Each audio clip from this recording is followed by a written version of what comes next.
evening all.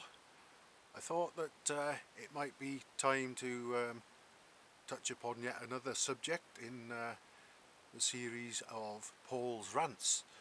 This one is actually something that I've noticed over a period of quite a few years that seems to be happening, and I suppose really you've probably got to be an old motorbike enthusiast, or perhaps old tractors or earth moving machinery or whatever. It may go on in other sort of fields as well, but certainly I've noticed I follow a few groups covering motorbikes and old tractors and bulldozers, things like that, and it certainly crops up a lot among those sort of things. And that is when someone uses a sort of blackmail come emotional, well, it's a sort of bribery or emotional blackmail almost, I think.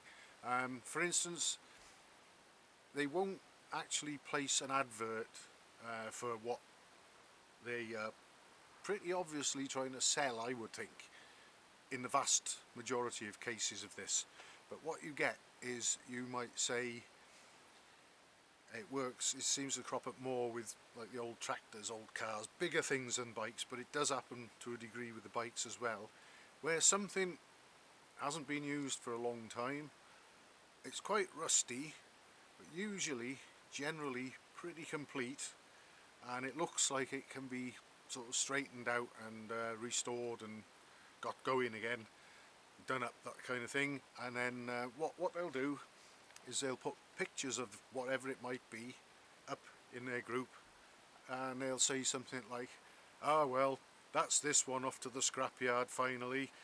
It's been here a long time, and in a couple of weeks it won't be here anymore. It's going to the gas torch," and whatever. Now, I find that hard to believe. Obviously there probably are instances where perhaps something is in somebody's way and it's an inconvenience and they're not interested in it, but by and large I would think that most people, certainly the ones who know what these machines might be, and usually they do, they can usually tell you the make and the model and the year and things like that, it'll all be in their bump, you know, but sadly the old girl's got to go, off she goes to the cutting torch.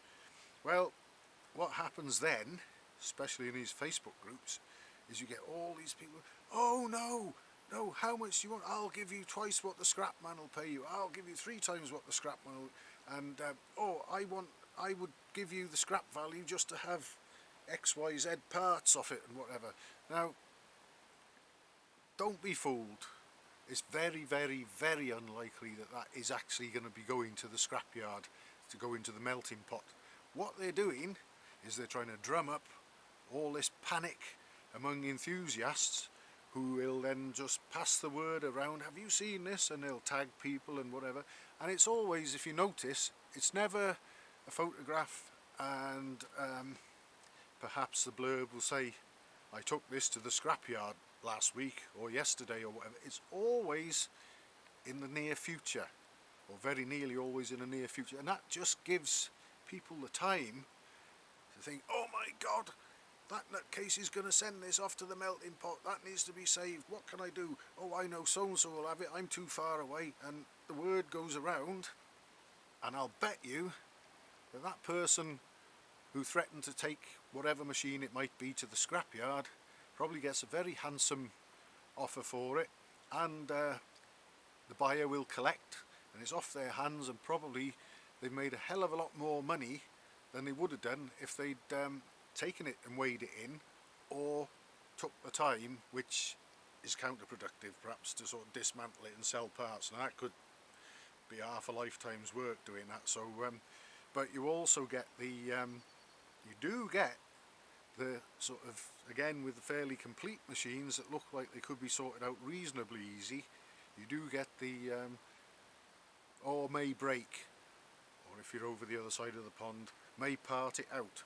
Well, yeah, I suppose at least that is a little bit more sort of productive, in that it could keep other machines going, but I also have my doubts about that one to a degree.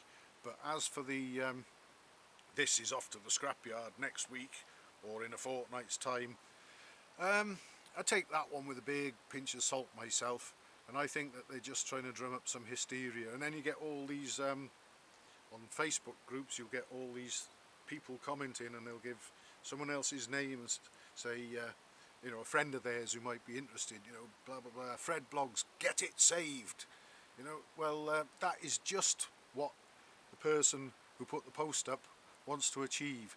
He wants people to notice and pass the word around and get someone who's really interested to save it from the melting pot. Can't you see? It's not necessarily a scam, but it's very, very close, and it's emotional blackmail. And I bet you, if that machine doesn't sell to anybody in the space of a few weeks, you'll probably see it again in a few months' time with a similar sort of blurb trying to panic people into buying it. So one worth bearing in mind. Like I say, it might not always apply, but I bet a lot of the time it does. And the same goes sometimes to a lesser degree, as I've said, with old motorbikes as well. Especially sometimes you'll get one that looks like it's fully restored or brand new, and it'll be an old bike, and you will get people putting pictures of that up, such a bike up, and saying breaking for spares. No, they're not. Don't be fooled. There's a lot of scammers and chancers out there, and I think a lot of that goes on in these sort of circumstances that I'm speaking about. Worth keeping in mind, perhaps. Thank you.